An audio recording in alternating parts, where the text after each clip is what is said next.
curious about something today. Today's video is going to be a tad different than the ones that I usually do, and I'm going to be talking about a real-time opportunity that I'm working on and how I'm feeling about it. You could probably guess what that opportunity is based on the title of this video, but I'm not going to say until I finish this intro. So, to get this intro started, welcome back Unfinished fam and to my new cohort of Unfinished family. I am Dr. Jones, but since I'm still not used to that title yet, please call me Chelsea.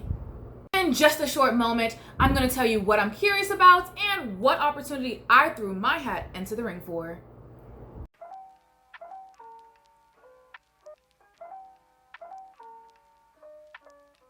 Right quick, follow me on my socials and subscribe to my channel. I'm obligated to tell you these things, so please be patient.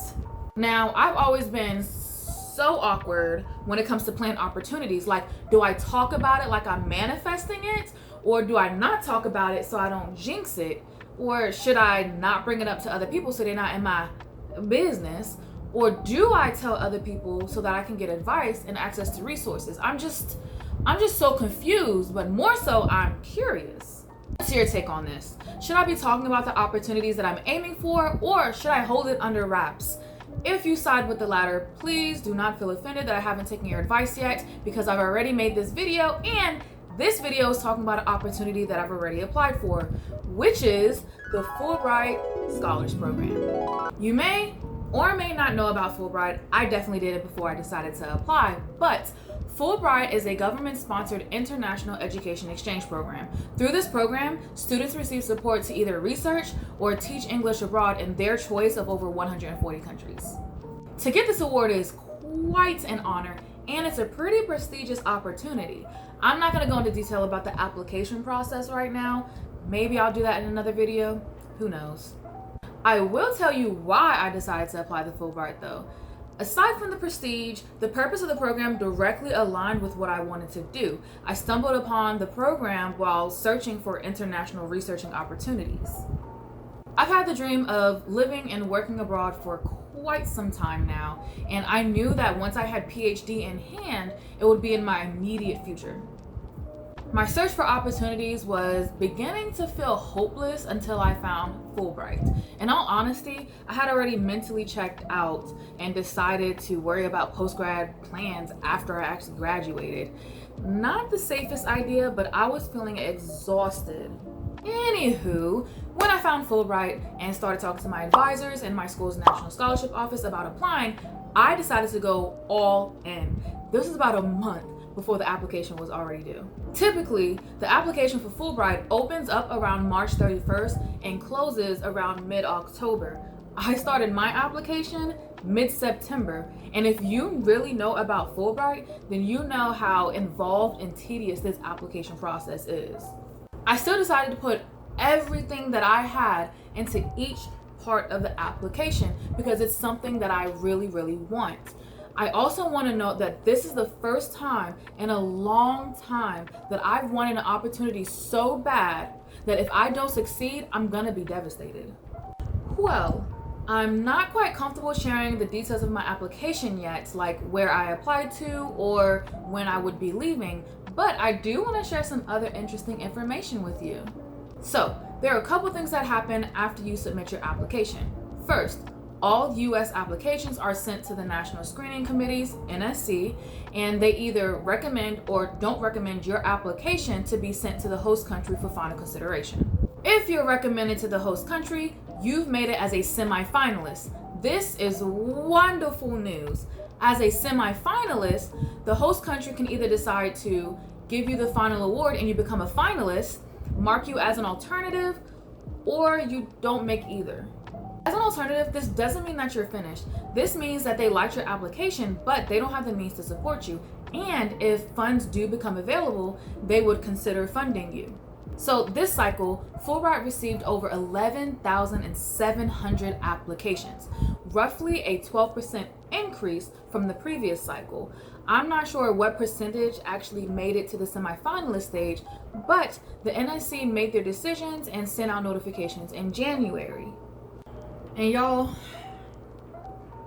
I made it as a semifinalist. Woo! I almost cried when I got that notification. And if you know me, you know I'm not a big crier, but had my eyes a little moist. Gangsters don't cry, excuse me. Woo. I am ecstatic about making it to the next round, but I feel like I won't allow myself to get too excited because I know the reality of the situation. The reality is this country has never had a math scholar, and that majority of projects funded have been environmental. I also know that this particular country only has 8 funded slots open and has received 35 semifinalists. I also know that this country has been hit very hard by COVID-19. For me, this implies that they may favor environmental work, that less than 23% of the semifinalists for this country will actually get the award. I only have a 12.5% chance of getting it, and that there's a chance that they might even cancel the program in this country because of the virus. I am overjoyed that I made it to this stage, but I'm feeling a little uneasy and restless about what will happen next.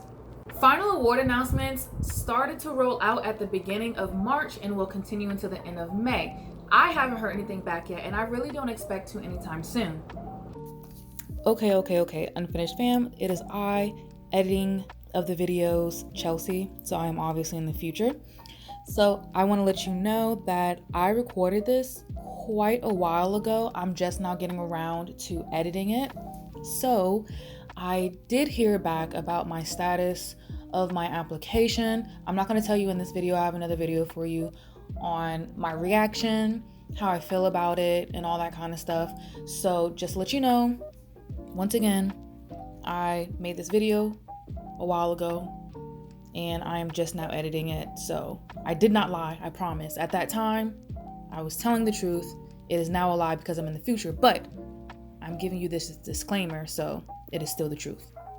I've been rereading my application once a month to rebuild my confidence, because when I say I put my foot in it, child, sometimes I forget how amazing I am.